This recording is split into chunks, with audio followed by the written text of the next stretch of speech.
G'day guys. Well, it's about 10:30 and this is a GPX 5000 that I have spent, I'm not joking, hang on, yesterday, 6, 7, 8, 9, 10, 11, 12, 13, 14, 15, 16, 20 hours work on, 20 hours of optimizing everything I could to do what I said I'll do and get around that fine gold problem where the detector gets into descents and starts cutting back. Now, I think in my last video I had some numbers there that what distance I could detect. Now, I've got this tripod up as high as it goes because I've got to get over the ruler to show you how well this works. It's going to spin a few people out. But it's a lot of work went into this one, my God. So where's my ruler? I'm still not high enough, but it's up there somewhere. There we go. I'm running my anti-phase coils. It's in mono mode. The reason I've got it running in mono mode is because of the 3 decibel better signal to noise ratio. You're meant to get probably about 2.7, 2.8 in real life. You never get everything exact. And I've also lined up the balance between the 2 op amps that can be out of whack using mono mode. You get an imbalance because most people, as we know, use a mono coil and run the detector in double D, so only use one channel in the electronics where you should be using both. Now I've got both working, it's both perfectly aligned, accurate, and we get the noise drop, the noise floor drop, which is what we want. Okay, this thing is running a bucket of gain, right? It's running a bucket of gain. Normally you cannot do this. I had to do a lot of tricks to make this work.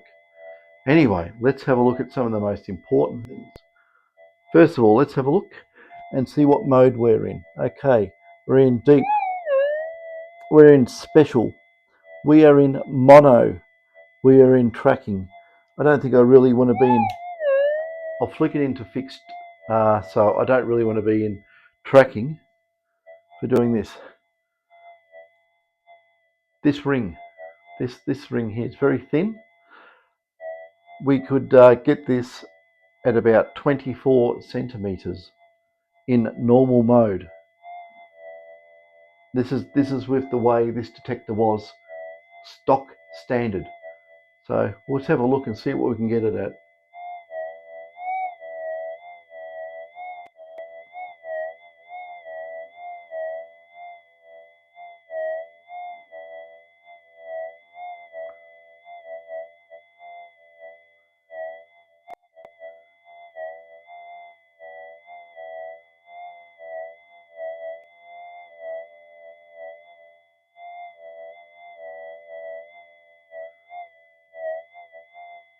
Getting a bit ropey there.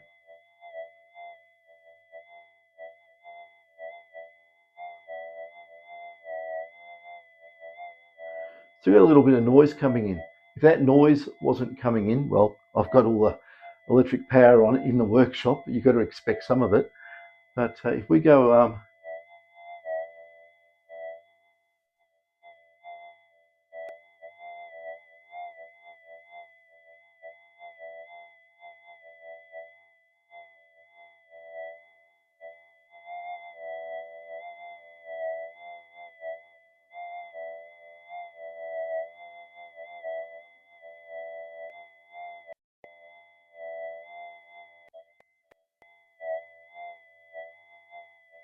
I can detect it to about there. It's probably 31 centimeters.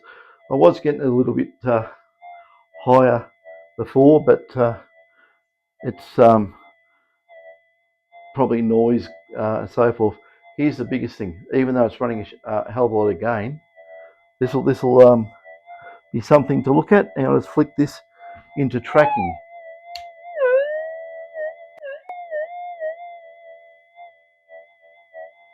normal timings.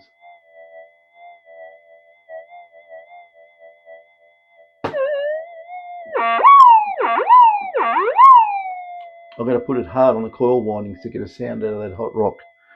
And you know these hot rocks, don't you? These ones. That's a hot rock. Believe me, that's a hot rock.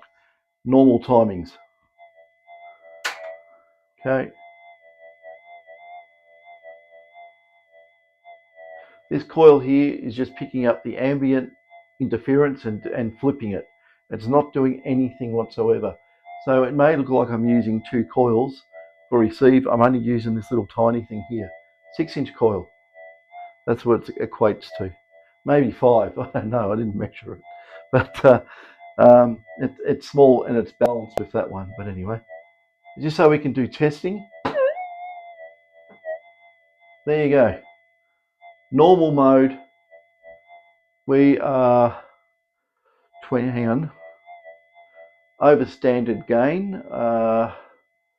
What are we? I just calculated out in my head. 14. We are probably somewhere between 17 and 20 decibels more gain than what this detector would normally be operating at out of the factory. So it's unbelievably good. I've still got more I can do to it too.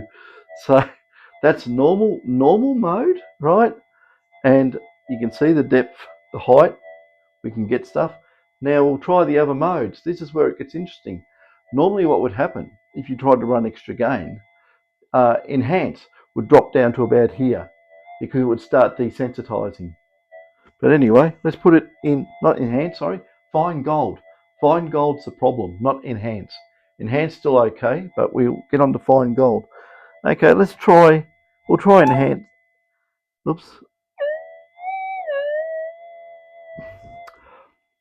I'm an idiot.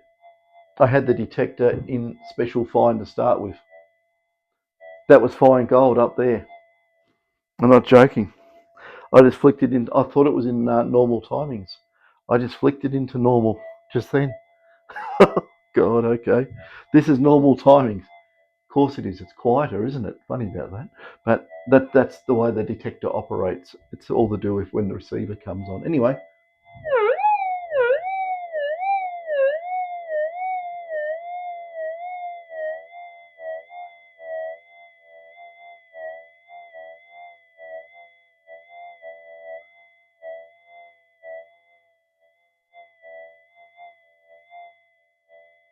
Well, somewhere up there. That's more like it.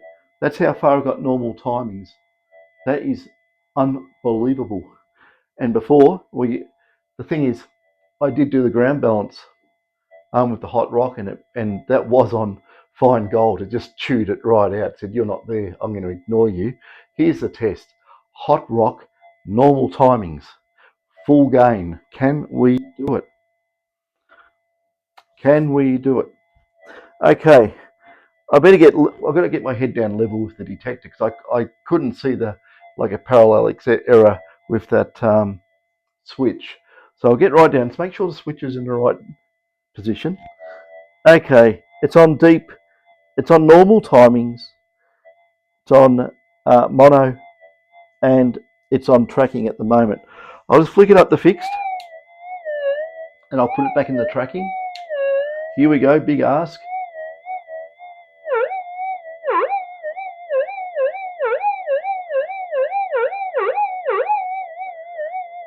I'll just flick it again, just one more, give it a fast track.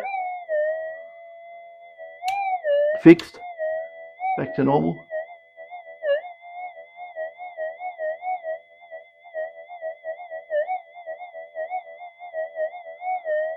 I can just about track it out. It is asking a lot, it really is. Such a small coil on such a hot rock is really just asking. It's asking for something that is, yeah, I don't know if it's obtainable, maybe.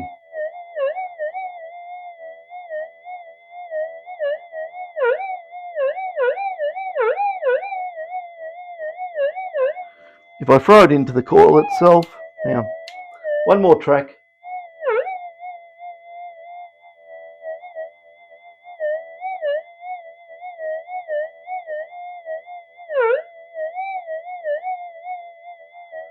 I mean, that's an awesome effort, if you ask me, for the amount of gain we're running. This is going to be one hell of a deep detector.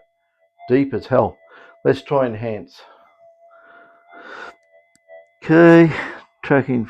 We're still in tracking. I'll put into fixed, and I'll go in definitely in enhance. We're not going to do the hot rock. Let's try this thing.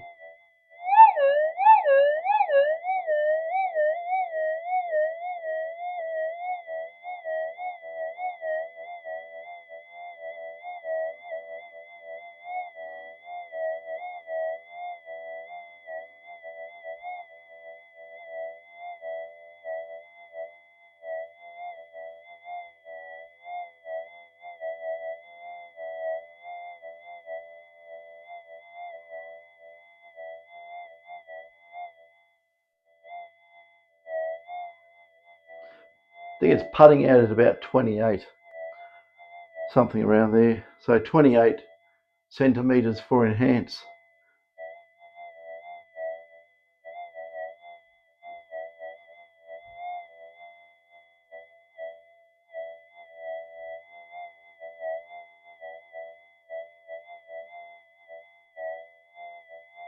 Yeah, if we didn't have that electrical interference, I would be getting it better than that. But my next feat is going to be basically remove the electrical interference as much as I can without affecting a depth.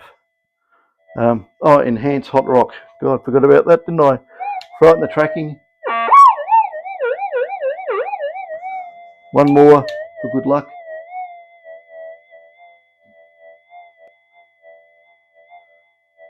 It doesn't give anything about that, it doesn't care less. Still working. So, I mean, that's beautiful ground balance. That is beautiful.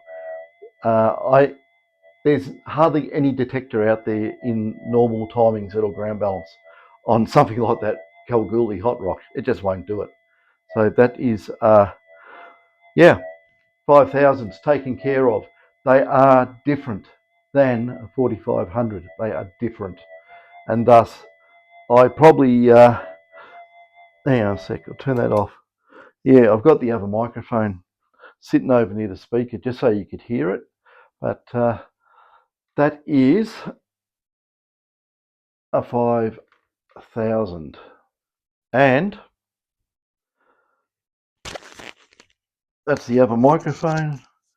How about I just turn that one off? I don't know if it'll actually turn off. Maybe it will, maybe it won't. No, it did. I don't think I need two microphones on. Let's make a racket.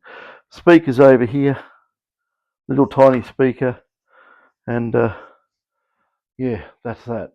What a marathon job. You got no idea how many measurements and back checking I did making that. Ah, dear me. What a job. What a job. And yeah, it still retains all the small gold performance too. I should have done that, but believe me, it does. I'm just using, if I use my tiny targets and I got a tiny coil, it's going to scream like anything anyway. So, and by the way, this has not, I don't know if you can see there, but it doesn't have the variable frequency installed on this. I'm running exactly 35 microseconds on everything, just to show that there's no optimization.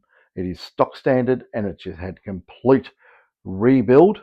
I've done more than just the input stage on this. I had to go a lot further back into the circuitry, into where it multiplexes and the filtering. So I'm quite impressed. So this will be the detector to beat, I think. I haven't even finished it yet. I can get more out of it. I'm convinced I can get more out of it. And it should be absolutely beautiful out in the field. I've still got its boggy ferrite inductor on the front end cables too. I want to get rid of that and put something else there that does impact the receiver on these. It yeah, it can be replaced. We still get the same effect for EMC compliance. You can, and it just doesn't impinge on the signal too much. It's just different ways of doing things. So that's that. Like I say, I put some hours in on this today, and yeah, it really, yeah. Oh, I've got to stop. Oh dear, I better wind this down. I'm right up in the air at the moment with this, so down we go. Whoopsies.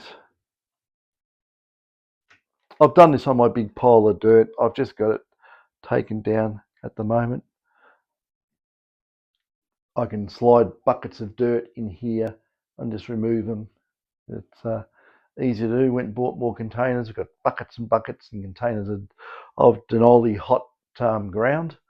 Some of the hottest ground from West Denali is some of the hottest ground there is. And yeah, a little bit from the southwest is very hot as well. So I've got a device which, damn it, I broke the coil on it.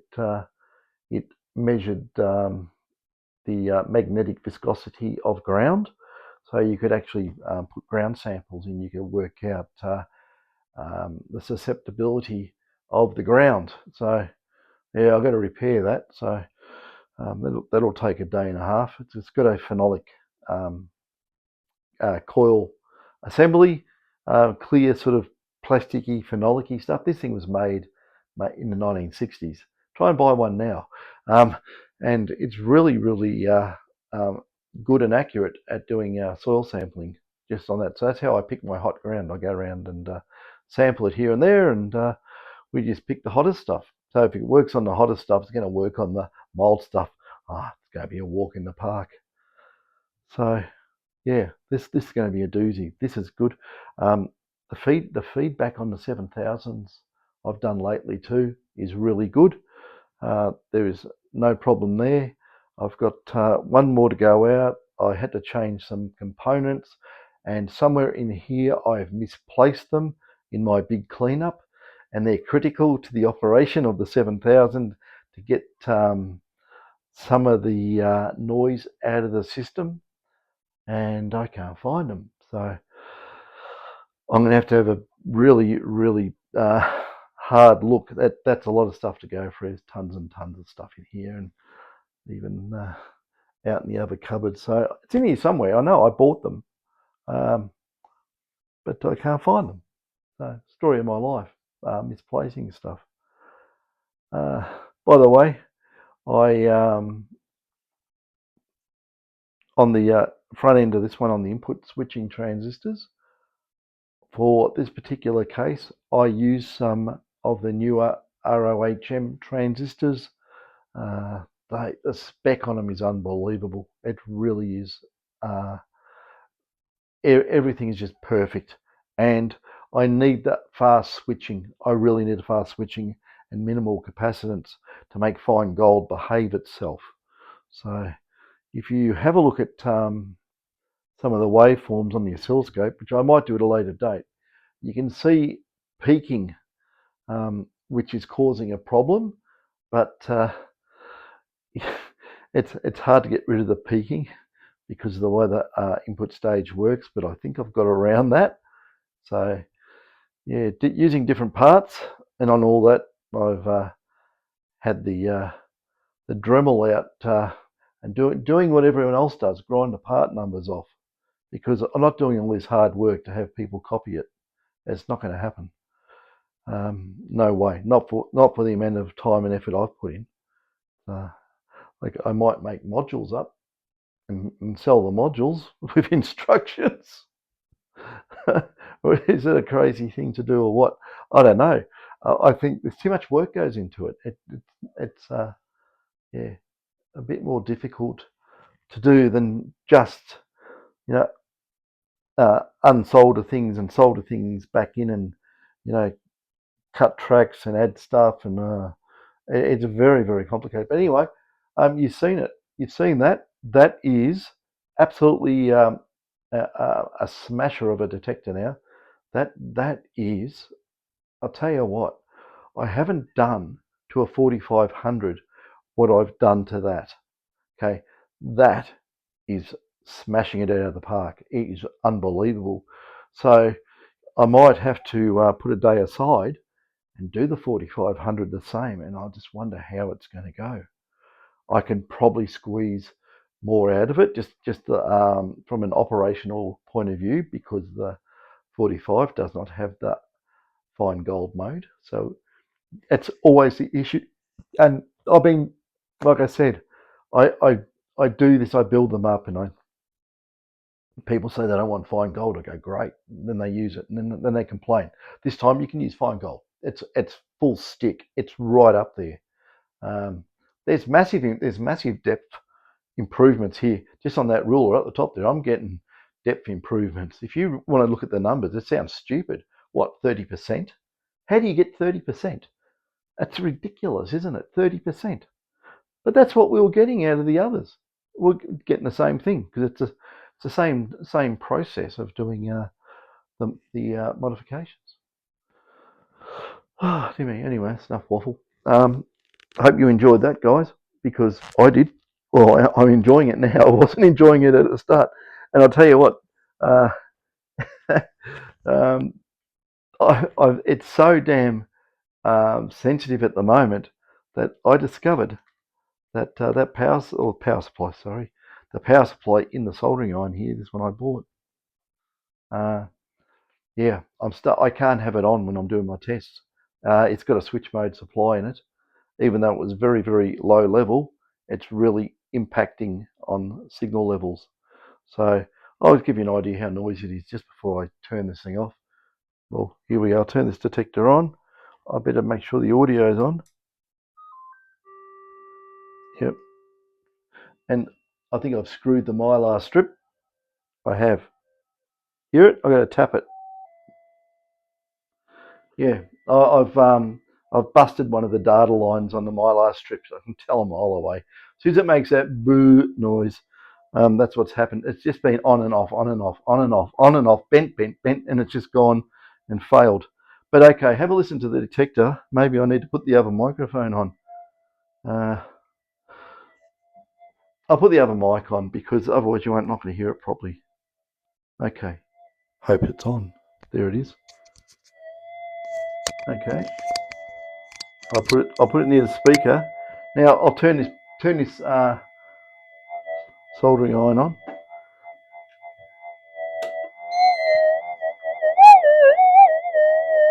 There you go. It's the trouble with electrical equipment. It's not fair, is it?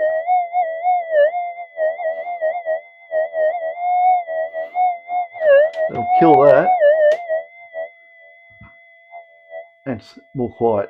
So if I can get all the power off, if I can just remove myself from the land of 50 hertz, and for everyone else it's 60 hertz, but 50 hertz here. If you can get yourself away from it, my God, these detectors work so much better. And I think I've done a pretty good job getting it to operate in the room anyway. With the setup I've got, it's going good.